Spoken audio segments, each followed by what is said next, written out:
বন্যা পরিস্থিতি নিয়ে আরও জানাতে এবার লক্ষ্মীপুর থেকে যোগ দিচ্ছেন সহকর্মী আব্বাস হোসেন। আব্বাস, বন্যা পরিস্থিতির উন্নতি হলেও তো প্রায় ৩ লাখ মানুষ পানিবন্দী, কোন কোন এলাকায় এখনও প্লাবিত অবস্থায় রয়েছে? আর হাসপাতাল পরিস্থিতির ব্যাপারে জানাবেন। শিশুরা তো পানিবাহিত বিভিন্ন রোগে আক্রান্ত, গড়ে অনেকজনই ভর্তি হচ্ছেন।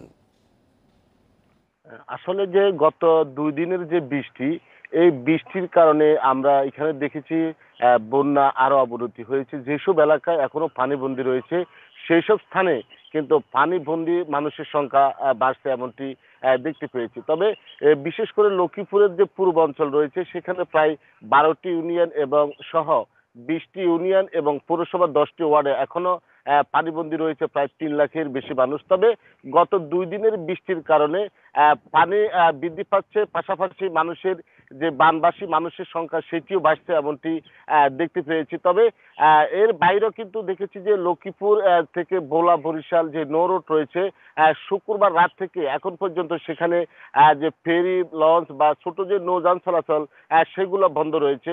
অর্থাৎ যে দুর্যোগপূর্ণ আবহাওয়ার কারণে এগুলা বন্ধ করে রাখা হয়েছে বলে জানিয়েছেন যে ফেরিঘাটের যিনি ম্যানেজার রয়েছেন মোহাম্মদ কাউসার। এর বাইরে আমরা দেখেছি এই বন্যা পানি কমার সাথে সাথে লক্ষ্মীপুরে পানিবাহিত যে রোগ সেটি কিন্তু বাড়ছে। অর্থাৎ যে ডায়রিয়া, যে আমশা এবং চর্ম বা এই যে পানিবাহিত রোগগুলো রয়েছে সেখানে কিন্তু রোগীর চাপ বাড়ছে প্রত্যেকটি হাসপাতালে। যেমন সদর হাসপাতালে গড়ে প্রতিদিন ৮০ থেকে ৯০ জন যে পানিবাহিত রোগ আক্রান্ত হয়ে ভর্তি হচ্ছেন। অর্থাৎ লক্ষ্মীপুর সদর হাসপাতাল ১০০ শয্যার হাসপাতাল, সেখানে এখন পর্যন্ত মানে ৪০০-র বেশি রোগী ভর্তি রয়েছে। অর্থাৎ সেখানে কয়েক গুণ রোগী রয়েছে। তবে আমরা শিশু ওয়ার্ডে যদি কথা বলি সেখানে ১৫টি ওয়ার্ড রয়েছে, ১৫টি বেড রয়েছে। এই বেডে এখন পর্যন্ত ১০০-র বেশি রোগী রয়েছে। অর্থাৎ কয়েক গুণ রোগী রয়েছে। প্রত্যেকটি হাসপাতালের যে বেড এবং যে বারিন্দায় কিন্তু রোগীদের চাপ বাড়ছে, রোগীরা ভর্তি রয়েছে।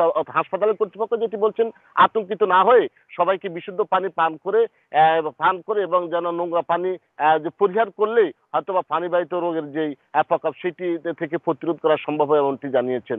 তো এই যে লক্ষ্মীপুরে এখন যদিও বৃষ্টি নাই, তবে যে সকালেও বৃষ্টি হয়েছিল, তবে বন্যা পরিস্থিতি অবনতি হচ্ছে। পরিস্থিতি এই ছিল আমার কাছে লক্ষ্মীপুর থেকে। লক্ষ্মীপুর থেকে বন্যা পরিস্থিতির খবর জানাচ্ছিলেন সহকর্মী আব্বাস হোসেন।